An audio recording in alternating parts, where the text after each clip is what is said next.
Okay സംഭവം അപ്പം install ചെയ്തിട്ടുണ്ട് കേട്ടോ. മിറർ ജസ്റ്റ് ഒന്ന് അഡ്ജസ്റ്റ് ചെയ്ത് കാണിച്ചു തരാം. അപ്പം ലെഫ്റ്റ് സൈഡ് മിറർ കുഴപ്പമില്ല, കറക്റ്റ് അഡ്ജസ്റ്റും കാര്യങ്ങളൊക്കെ ആവുന്നുണ്ട്. റൈറ്റ് സൈഡ് മിറർ നമ്മുടെ ABSൻ്റെ ഈ ഒരു സെൻസർ മാറാനായിട്ട് ഇപ്പോൾ വന്നതാണ് കേട്ടോ. അപ്പം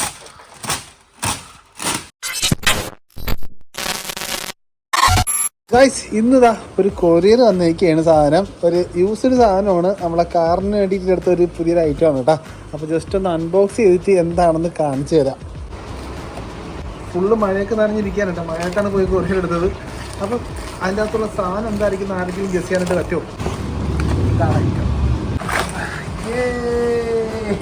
വണ്ടിയുടെ സൈഡ് മിററാണ് കേട്ടോ. പക്ഷേ ഇതിൻ്റെ അകത്ത് ഇൻഡിക്കേറ്റർ വരും, നമ്മളെ പോളോയുടെ സൈഡ് മിററാണ്, പോളോ GTയുടെ സൈഡ് മിററാണ്.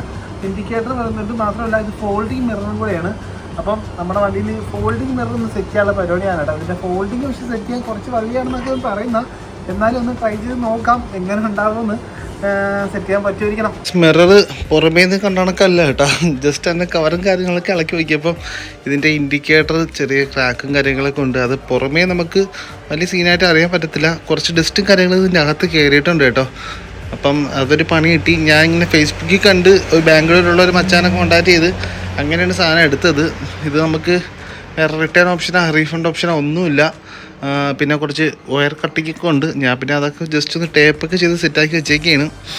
സംഭവം എല്ലാം വർക്കിംഗ്, ഫോൾഡിങ് വർക്കിംഗ് ആണ്, ഇൻഡിക്കേറ്റർ വർക്കിംഗ് ആണ്, അഡ്ജസ്റ്റബിൾ മിററും വർക്കിംഗ് ആണ് കേട്ടോ. ഇതൊക്കെ ഞാൻ ജസ്റ്റ് ഒന്ന് ഇപ്പോൾ റിമൂവ് ആക്കി വെച്ചേക്കാം. ഒരു സൈഡ് മാത്രമേ പൊട്ടലുള്ളൂ കേട്ടോ, മറ്റേ സൈഡ് വരെ പ്രശ്നവും കാര്യങ്ങളൊന്നുമില്ല. ഇതിൻ്റെ അത് വയറിന് ചെറിയ ബ്രേക്കിങ് കാര്യങ്ങളൊക്കെ ഉണ്ടായിരുന്നു, അതൊക്കെ ഫുള്ള് ഞാൻ ഒന്ന് ഇൻസ്റ്റലേഷൻ ചെയ്ത് എല്ലാം സെറ്റാക്കി വെച്ചിട്ടുണ്ട്. ഈ സൈഡ് ഇൻഡിക്കേറ്ററും വലിയ പ്രശ്നവും കാര്യങ്ങളൊന്നുമില്ല കേട്ടോ. അപ്പം സംഭവം കുഴപ്പമില്ല.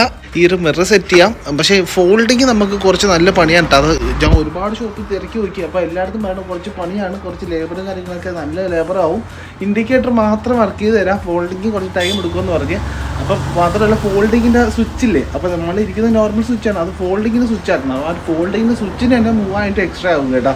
അപ്പോൾ തൽക്കാലത്തേക്ക് ഇപ്പോൾ ഞാൻ ഇൻഡിക്കേറ്റർ മാത്രമേ വർക്കിംഗ് ആക്കുന്നുള്ളൂ. ഫോൾഡിങ് ഞാൻ കുറച്ച് കഴിഞ്ഞിട്ട് ഫണ്ട് കുറേ പൊട്ടിയിരിക്കുക, അപ്പോൾ ഫോൾഡിങ് കുറച്ച് കഴിഞ്ഞിട്ട് ഞാൻ വർക്കിംഗ് ആക്കുന്നുള്ളൂ. അപ്പോൾ ഇതെല്ലാം ഞാൻ ജസ്റ്റ് ഒന്ന് പെയിൻറ്റ് അടിക്കാനായിട്ട് കൊണ്ടുപോവുകയാണ്. ഈ ബ്ലാക്ക് പീസും പെയിൻറ്റ് അടിക്കുന്നുണ്ട്, അതേപോലെ തന്നെ അതായത് ഈ ഒരു വൈറ്റില്ലേ, ഈ വൈറ്റും ഒന്ന് ബ്ലാക്ക് ആക്കുന്നുണ്ട് കേട്ടോ. കുറച്ച് അഴുക്കും കാര്യങ്ങളൊക്കെ ഉണ്ട്, അപ്പോൾ ഇതും ഒന്ന് ബ്ലാക്ക് ആക്കുന്നുണ്ട്. അപ്പം നമുക്ക് നേരെ ഈ ഒരു മിറർ കൊടുത്തുകൊണ്ട് നമ്മളെ ബാവുണ്ണൻ്റെ അടുത്തേക്ക് പോവാം. നമ്മളെ സൈഡ് മിററും കൊണ്ട് നമ്മളെ ബാവുണ്ണൻ്റെ അടുത്ത് വന്ന് ബാവുണ്ണ എന്താ സെറ്റാക്കി അടിച്ചു തന്നിട്ടുണ്ട് കേട്ടോ. അതാ മാറ്റ് സ്റ്റോക്ക് കളർ തന്നെ മാറ്റ് തന്നെ അടിച്ച് സെറ്റാക്കി, ഇൻഡിക്കേറ്ററൊക്കെ ഫുൾ കവർ ചെയ്താണ് അടിച്ചിട്ടുള്ളത് കേട്ടോ. ഇങ്ങനെയുണ്ട് സാധനം, ഉണങ്ങിയിട്ടുണ്ട്. ഇനിയിപ്പോൾ നമുക്കിത് കൊണ്ടുപോയി സെറ്റ് ചെയ്യണം. പക്ഷേ പോളോയുടെ ഫ്രണ്ട് ബമ്പറിൻ്റെ അവിടെ ചെറിയൊരു സ്ക്രാച്ച് കിട്ടിയിട്ട് ഒരു കല്ലിക്കര് തട്ടി പണി കിട്ടിയതാണ്. അപ്പോൾ അവിടെ ചെറുതായിട്ടൊന്ന് പെയിൻ്റ് അടിക്കാനായിട്ട് കൊണ്ടുവന്നതാണ്. കാറാവാൻ്റെ ആദ്യം അണ്ടർകോട്ട് ബ്ലാക്ക് ഒന്ന് അടിച്ചേക്കാണ്. അവിടെ മാത്രമല്ല, പിന്നെ അതാ ഈ ഒരു ചെറിയൊരു പീസുകളുണ്ട് കേട്ടോ, ഇവിടെയും ചെറിയൊരു സ്ക്രാച്ചും കാര്യങ്ങളൊക്കെ ഉണ്ട്. അപ്പോൾ നേരെ നമ്മളെ ബാവോണിൻ്റെ അടുത്ത് തന്നെ ആ വണ്ടിയും കൊണ്ട് വന്നിട്ടുണ്ട്. മിററും ബമ്പറും എല്ലാം ബാവോണ്ട തന്നെ അടിക്കണം. അപ്പോൾ അതാ അപ്പം ലൈവായിട്ട് പെയിൻ്റ് അടിക്കാനായിട്ട് പോവുകയാണ്. നേരിട്ട് കുറച്ച് പൊളിഞ്ഞിരിക്കുകയായിരുന്നു, ബാവോണ്ട് അത് പുട്ടിയൊക്കെ ലെവലാക്കി പക്ക കണ്ടീഷനാക്കി തന്നു. ബമ്പറൊക്കെ അപ്പം സെറ്റായിട്ടുണ്ട്. ഈ ഒരു ഭാഗത്ത് ചെറിയൊരു സ്ക്രാച്ചും കാര്യങ്ങളൊക്കെ ആയിരുന്നു, അത് ഫുള്ള് ക്ലിയർ ചെയ്ത് എന്താ ഈ ഒരു പീസും പിന്നെ അതാ ഈ ഒരു കുറച്ചൊരു പീസും കേട്ടോ അപ്പം ക്ലിയർ ആക്കിയിട്ടുണ്ട്. അപ്പോൾ ഇനിയിപ്പോൾ അടുത്ത് ചെയ്യാനായിട്ട് പോകുന്നത്, വണ്ടി ഫുള്ള് അഴുക്കാറ്റിരിക്കുകയാണ്. അപ്പം ഒന്ന് കഴിയണം. അതിന് മുമ്പായിട്ട് ഇത് നമ്മുടെ പോളോയ്ക്ക് വേണ്ടിയിട്ടെടുത്ത ഒരു ABS സെൻസറാണ് കേട്ടോ, ഒറിജിനൽ ABS സെൻസറാണ്. അപ്പം ഇതേപോലെ ABS സെൻസറും കാര്യങ്ങളൊക്കെ നിങ്ങൾക്ക് ആവശ്യമുണ്ടെങ്കിൽ ജസ്റ്റ് ഒന്ന് കോൺടാക്ട് ചെയ്താൽ ഞാൻ ഡിസ്ക്രിപ്ഷൻ നമ്പർ കൊടുത്തേക്കാം. ഇത് ഒറിജിനൽ സാധനം റേറ്റ് കുറച്ചിട്ട് ഏകദേശം ഷോറൂമിന് 3500 3000 ആ റേറ്റൊക്കെയാണ്. ഇത് വെറും ചീപ്പ് റേറ്റ് നിങ്ങൾക്ക് എടുത്ത് തരാനായിട്ട് പറ്റും. അതങ്ങനെ ചെറിയൊരു ഡീലിൽ കിട്ടിയപ്പം ഞാനങ്ങ് എടുത്തതാണ്. അപ്പം ചെറുതായിട്ട് എടുത്ത് സെയിൽ ചെയ്തെന്ന് വിചാരിച്ചു. പിന്നെ വേറൊരു സംഭവം എന്ന് വെച്ചാൽ GTയുടെ ആ ഒരു എംബ്ലോ കൂടെ കിട്ടിയിട്ടുണ്ട് കേട്ടോ. ഇത് ഒറിജിനൽ GTയുടെ എംബ്ലോ കാര്യങ്ങളൊക്കെയാണ്. അപ്പോൾ ഇതും നമ്മുടെ ഈ ഒരു ഗ്രില്ലിൻ്റെ അകത്ത് കയറ്റാനായിട്ട് പോവുകയാണ് കേട്ടോ. അപ്പം ഈ ഒരു ഭാഗത്താണെന്ന് തോന്നുന്നത്. ഏകദേശം ഞാനൊന്ന് നോക്കട്ടെ എവിടെയാണ്, മുകളിലാണോ താഴെയാണെന്ന് കറക്റ്റ് അറിയാൻ വയ്യ. അതൊന്ന് സെറ്റാക്കണം. ഓക്കെ സംഭവം അപ്പം ഇൻസ്റ്റാൾ ചെയ്തിട്ടുണ്ട് കേട്ടോ. ഇപ്പോൾ ഫ്രണ്ടിൽ നിന്ന് നോക്കുമ്പോൾ ഒരു പക്ക പോളോ GT TSI. ഇപ്പോൾ അടുത്ത പരിപാടി എന്ന് വെച്ചാൽ ഈ ഒരു സൈഡ് മിററും കാര്യങ്ങളൊക്കെ വന്ന് ഓട്ടോ ഫോൾഡിങ് മിറർ ആക്കാനുള്ള പരിപാടിയൊക്കെയാണ്. ഇത് ഒരു സൈഡ് മിറർ നമ്മൾ ഫുള്ള് സ്ക്രൂ അടിച്ച് വെച്ചേക്കാണ് കേട്ടോ. അന്ന് ഞാൻ പറഞ്ഞിട്ട് കള്ളൂരിയും കൊണ്ട് സ്ക്രാച്ചാക്കി ഈ സൈഡ് ഫുള്ളൊന്ന് പെയിൻ്റ് അടിച്ച് ഇറക്കിയതാണ്. അപ്പം ആ സമയത്ത് പറ്റിയതാണ് കേട്ടോ. ഇത് തൽക്കാലത്തേക്ക് ഞാൻ സ്ക്രൂ അടിച്ച് വെച്ചേക്കാണ്. അപ്പം ഇപ്പം ഞാൻ എന്തായാലും ഒരു മിറർ എടുക്കാമെന്ന് വിചാരിച്ചപ്പം ഒരു സെക്കൻഡ് ഹാൻഡാണ് എടുത്തത്, പക്ഷേ റേറ്റ് കുറച്ച് നമുക്ക് കിട്ടും. അപ്പോൾ അങ്ങനെ എടുത്തപ്പോൾ ഒരു ഫോൾഡിംഗ് മിററിനെ സെറ്റാക്കി ഇനി അതിൻ്റെ കണക്ഷനോടെ കൊടുത്താൽ മതി കേട്ടോ. നമ്മുടെ ABSൻ്റെ ഈ ഒരു സെൻസർ മാറാനായിട്ട് ഇപ്പോൾ വന്നതാണ് കേട്ടോ. അപ്പം പഴയ സെൻസർ അതിൽ നമ്മൾ ഇളക്കി എടുത്തുകൊണ്ട് നിൽക്കുകയാണ്. വെച്ചാൽ വീലൊന്നും ഇളക്കാതെ ഇത് ഇളക്കാൻ പറ്റുന്നതാണ് കേട്ടോ പറഞ്ഞാൽ. ഇതാണിപ്പോൾ സാധനം, ഇതാ മറ്റേത്, ഇതാണിപ്പോൾ നമ്മുടെ പഴയ ആ ഒരു സെൻസർ കേട്ടോ. ഇവിടെ തന്നെ നമ്മുടെ ആ ഒരു ഫോൾഡിങ് മിററും കൂടെ സെറ്റ് ചെയ്യാം. ഇവിടെ അതിൻ്റെ വർക്കിംഗ് നമുക്ക് പ്രോപ്പറായിട്ട് ചെയ്യാൻ പറ്റത്തില്ല, പക്ഷേ മിറർ സെറ്റ് ചെയ്യാം. വർക്കിംഗ് നമുക്ക് പിന്നെ ഒരിക്കൽ ആക്കാം, അതായത് ഫോൾഡിങ് നമുക്ക് പിന്നെ ഒരിക്കലാക്കാം. വേണമെങ്കിൽ ഇൻഡിക്കേറ്റർ മാത്രം നമുക്ക് കത്തിക്കാനായിട്ട് വരും കേട്ടോ. നമ്മുടെ ഡോറിൻ്റെ ഇവിടുത്തെ ഈ റൈറ്റും ലെഫ്റ്റും സ്റ്റിക്കില്ലേ, അപ്പോൾ അത് ഫോൾഡിങ്ങിൻ്റെ ഒരു സ്വിച്ചൊക്കെ വരും. അതാണ് അതിൻ്റെ ഒരു 3000 രൂപയൊക്കെ ആവും. ഈ ഒരു സ്വിച്ചൊക്കെ മാറേണ്ടി വരും. പിന്നെ വയറിങ്ങിലൊക്കെ കുറേ പരിപാടിയും കാര്യങ്ങളൊക്കെ ഉണ്ട്. കട്ട് ചെയ്തിട്ടുള്ള പരിപാടിയൊന്നും ചെയ്യുന്നില്ല, അല്ലെങ്കിൽ വയറിങ്ങിൻ്റെ മൊത്തത്തിൽ മാറണമെങ്കിലും നല്ല എമൗണ്ട് ആവും കേട്ടോ. അപ്പോൾ അതൊക്കെ ചുളിവിൽ എങ്ങനെ റെഡിയാക്കാൻ പറ്റുമെന്നാണ് ഞാൻ ഇപ്പം നോക്കുന്നത്. നമ്മളാ സൈഡ് മിറർ ഫോൾഡിങ് മിററാ അപ്പോൾ സെറ്റ് ചെയ്തിട്ടുണ്ട് കേട്ടോ. സംഭവം ഇതിൻ്റെ വർക്കിംഗ് ഇപ്പോൾ പ്ലഗ് ആൻഡ് പ്ലേ ഡയറക്റ്റ് സൂട്ടാണ്, പക്ഷേ ഇതിൻ്റെ അഡ്ജസ്റ്റബിൾ മാത്രമേ വർക്കാവുള്ളൂ കേട്ടോ. ഇൻഡിക്കേറ്ററിൽ നമുക്ക് വേണമെങ്കിൽ കണക്ഷൻ കൊടുക്കാം. ഈ ഒരു കണക്ഷനില്ല, ഇതിൽ നിന്ന് മാറ്റി നമുക്ക് ഡയറക്റ്റ് ചെയ്തിട്ട് അത് കൊടുക്കാനായിട്ട് പറ്റും. പക്ഷേ ഇപ്പോൾ ഡയറക്റ്റ് പ്ലഗ് ആൻഡ് പ്ലേ ആക്കിയിരിക്കുകയാണ്. ഞാൻ ഫോൾഡിങ്ങും ഇൻഡിക്കേറ്ററും കൂടെ ഒരുമിച്ച് ചെയ്യാൻ വേണ്ടി നിൽക്കുകയാണ് കേട്ടോ. ഇതിൻ്റെ സ്ക്രൂവും കാര്യങ്ങളൊക്കെ ഞാൻ തൽക്കാലം ഇളക്കി വെച്ചേക്കാണ്.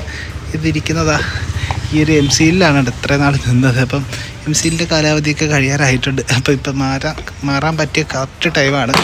അപ്പോൾ ചേട്ടൻ ഈ സൈഡും കൂടെ ഇളക്കിക്കൂടെ നിൽക്കുകയാണ് കേട്ടോ. ഡോർപാഡ് കാര്യങ്ങളൊക്കെ എല്ലാം ഇളക്കി. അപ്പം മിറർ ചേഞ്ച് ചെയ്യാനായിട്ട് പോവാം. അല്ലെങ്കിൽ സ്ക്രൂ ഇല്ലേ, ഇതിലാണ് നിൽക്കുന്നത് കേട്ടോ. തട്ടിയാൽ പൊട്ടിപ്പോകും, അത്രയും മാത്രമേ ലോക്ക് ഉള്ളൂ. ഈ ഒരു കുഞ്ഞു ലോക്ക് മാത്രമേ ഈ മിററിൽ നിൽക്കാൻ വേണ്ടിയിട്ട്. ഒരു ചെറിയൊരു തട്ട് കിട്ടിയാൽ മതി, മിറർ മൊത്തത്തിൽ ഒടിഞ്ഞു പോകും കേട്ടോ. അതാണ് ഈ ഒരു വണ്ടിയിൽ എനിക്ക് കുറച്ച് മോശമായിട്ട് തോന്നിയ, ഇതുവരെ കണ്ടിൽ കുറച്ച് മോശമായിട്ട് തോന്നിയ ആ ഒരു സംഭവം കേട്ടോ. ഒരു കുഞ്ഞു ലോക്ക് കണ്ടില്ലേ, 2 സെയിം പ്ലഗ്ഗാണ്. ഇതിൽ 3 വയറേ ഉള്ളൂ, ഇതിൻ്റെ അകത്ത് ഒരുപാട് വയറുണ്ട് കേട്ടോ. അതാണ് വ്യത്യാസം. ഫോൾഡിങ്ങിന് ഇൻഡിക്കേറ്ററിൻ്റെയൊക്കെ വയറാണ് ചെയ്തത് കേട്ടോ. ഓക്കെ, ഇതിൻ്റെ ഇൻഡിക്കേറ്ററിൻ്റെ പ്ലഗ്ഗാണ് കേട്ടോ. അതാ സ്റ്റോക്ക് പ്ലഗിൽ ഡയറക്റ്റ് സൂട്ടാ സാധനം. മിറർ ജസ്റ്റ് ഒന്ന് അഡ്ജസ്റ്റ് ചെയ്ത് കാണിച്ചു തരാം. ഓക്കെ, ഉണ്ടാ മിറർ അഡ്ജസ്റ്റ് ആവുന്നുണ്ട്. മിറർ 2 അപ്പോൾ സെറ്റ് ചെയ്തിട്ടുണ്ട് കേട്ടോ. ചെറിയൊരു പണി കിട്ടി. സംഭവം ലെഫ്റ്റ് സൈഡ് മിറർ കുഴപ്പമില്ല, കറക്റ്റ് അഡ്ജസ്റ്റും കാര്യങ്ങളൊക്കെ ആവുന്നുണ്ട്. റൈറ്റ് സൈഡ് മിറർ നമ്മൾ താഴോട്ടാക്കുമ്പോൾ അത് ഇടത്തോട്ട് പോവും. അത് ഇടത്തോട്ട് പോകണണ്ട, സോറി വലത്തോട്ട് പോണ്. മുകളിലോട്ടാക്കുമ്പോൾ അത് ഇടത്തോട്ട് പോവും. തല ഇരിഞ്ഞിരിക്കുക, എന്താ വയറിങ്ങിൻ്റെ എന്താ പ്രശ്നമാണെന്ന് തോന്നുന്നു. മിററിൻ്റെ പ്രശ്നമാണ്. അപ്പം അതൊരു ചെറിയ പണിയായിട്ട് കിടക്കണം കേട്ടോ. തൽക്കാലം അഡ്ജസ്റ്റ് ചെയ്ത് നമുക്ക് പോവാം. ഫോൾഡിങ് സെറ്റ് ചെയ്യുന്ന സമയത്ത് ഇതിൻ്റെ വയറിങ് കാര്യങ്ങളൊക്കെ ഒന്ന് കറക്റ്റാക്കാണ്ട് കേട്ടോ. അപ്പം അത് രണ്ടും അപ്പം സെറ്റ് ആക്കിയിട്ടുണ്ട് നമ്മൾ. കുറച്ച് പരിപാടിയൊക്കെ കഴിഞ്ഞ് വണ്ടി ഫുള്ള് കുറച്ച് ചെളിയും കാര്യങ്ങളൊക്കെ ആയിട്ട് ഇരിക്കുകയാണ് കേട്ടോ. ചെളി മാത്രമല്ല, അകത്ത് കുറച്ച് പൊടിയും കാര്യങ്ങളൊക്കെ ഉണ്ട്. അങ്ങനെ ഇൻറ്റീരിയൽ ഫുള്ളൊന്ന് ക്ലീൻ ചെയ്യണം. പുറമേ ഉള്ള ഭാഗം കുറച്ച് വാഷും കാര്യങ്ങളൊക്കെ ചെയ്യാനായിട്ട് സർവീസ് സെൻറ്ററിൽ കൊണ്ടുവന്നതാണ് കേട്ടോ. ഫുള്ളൊന്ന് അടിച്ച് സെറ്റാക്കണം. പിന്നെ നമ്മളെ കൂളിംഗ് ഫിലിമില്ലേ, അത് ചെറുതായിട്ട് പോയൊക്കെ ഇരിക്കുകയാണ്. അതൊക്കെ ഒന്ന് ഇനി ഇളക്കി ഒന്നും കൂടെ ഒന്ന് സെറ്റാക്കണം. കുറച്ചും കൂടെ ഡാർക്കായിട്ടുള്ള ഒരു കൂളിംഗ് ഫിലിം ഒട്ടിക്കണം കേട്ടോ. അപ്പോൾ അത് ഇൻറ്റീരിയർ ഫുൾ ക്ലീൻ ആക്കിയത് അവിടെ തേച്ച് വരച്ച് കഴുകിക്കൊണ്ടിരിക്കുകയാണ് കേട്ടോ. സെറ്റാക്കി എടുക്കും നമ്മുടെ വണ്ടി ഇപ്പോൾ. ഫിലിമെല്ലാം എന്താ പറക്കി ഇളക്കിയിട്ടുണ്ട് കേട്ടോ. അപ്പോൾ ഈ ഫിലിം ഇളക്കാതെ എടുത്ത് ഇതേപോലെ പശയും കാര്യങ്ങളൊക്കെ ഇതിൻ്റെ അകത്ത് ഉണ്ടാവും, എല്ലായിടത്തും ഉണ്ടാകും കേട്ടോ. അത് ഇനിയിപ്പോൾ നമുക്ക് ബ്ലേഡ് വെച്ച് പയ്യെ ആ ഒരു പശ ഇങ്ങനെ ഇളക്കിയെടുക്കാം. ഇവിടെ വാഷിങ്ങും എല്ലാം ചീറ്റിയും എല്ലാം സെറ്റ് ചെയ്ത് സൈഡ് മിററും സെറ്റ് ചെയ്ത് പിന്നെ സൈഡ് മേലത്തെ പെയിൻറ്റിങ്ങും ചെറിയതായിട്ട് പൊള്ളി ഇളകിയിട്ടുണ്ട് കേട്ടോ. അതിനെ ടച്ചപ്പ് ചെയ്ത് സെറ്റാക്കണം. പിന്നെ കൂളിംഗ് ഫിലിം രണ്ടാമത് വീണ്ടും ഇളക്കി ഒട്ടിച്ച് ഫുള്ള് ക്ലീനായെന്ന് വരത്തില്ല, ഈ എഡ്ജിലൊക്കെ ചെറുതായിട്ടൊക്കെ ഇളകിയിട്ടുണ്ട് കേട്ടോ. കുറച്ചുകൂടെ ഡാർക്കാണ് ഇപ്പം സെറ്റായി. ഇനി അലോയ്സൊക്കെ മാറണത് എല്ലാ വീഡിയോയിലും പറയുന്നതാണ് ഞാൻ അതിൻ്റെ അലോയ്സും കാര്യങ്ങളൊക്കെ മാറുമെന്ന്. പക്ഷേ ഫണ്ടൊന്നും സെറ്റാകുന്നില്ല, അതുകൊണ്ടാണ് താമസിക്കാതെ അല്ല, നല്ല ടൈം എടുക്കാം. അലോയ്സൊക്കെ മാറി. ഇനി ഉടനെ ഇതിൻ്റെ വർക്കും കാര്യങ്ങളൊന്നും അങ്ങനെ കാണത്തില്ല. ഒരു ഡീറ്റെയിലിംഗ് മാത്രമേ ഇനി കാണത്തുള്ളൂ. അതായത് സെറാമിക് അല്ലെങ്കിൽ ഗ്രഫൈൻ കോട്ടിങ് അതേപോലെ തന്നെ എന്തെങ്കിലും ഒരു സംഭവം അപ്ലൈ ചെയ്യണം. റൂഫ് എന്തായാലും ഞാൻ ബ്ലാക്ക് ആക്കുന്നുണ്ട്. അപ്പോൾ അത് ഒന്നെങ്കിൽ പെയിൻ്റ് ആയിരിക്കും, അല്ലെങ്കിൽ ഞാൻ ബ്ലാക്ക് TPFിലോട്ട് ആക്കുന്നുണ്ട് കേട്ടോ. അപ്പം അതിങ്ങനെ സെറ്റ് ചെയ്യാൻ വേണ്ടി നിൽക്കുകയാണ്. പിന്നെ ഇതിൻ്റെ ഫോൾഡിങ്ങിൻ്റെ ആ ഒരു സ്വിച്ചും കാര്യങ്ങളൊക്കെ ഒന്ന് സെറ്റ് ചെയ്യണം. അപ്പോൾ അതൊക്കെയാണ് പരിപാടി. അപ്പോൾ ഗൈസ് വീഡിയോ ഇത്രയ്ക്ക് തന്നെ ഉള്ളൂ. ഓക്കെ, ഇതിപ്പം പിറ്റേ ദിവസമാണ് നേരെ ഷോപ്പിലോട്ട് പോയാണ്. ഒത്തിരി ഹെൽപ്പ് പറ്റിയേ. അപ്പോൾ എന്തായാലും ഗൈസ് നമുക്കിനി മറ്റൊരു കിടിലൻ വീഡിയോ ആയിട്ട് വരാം. Good bye.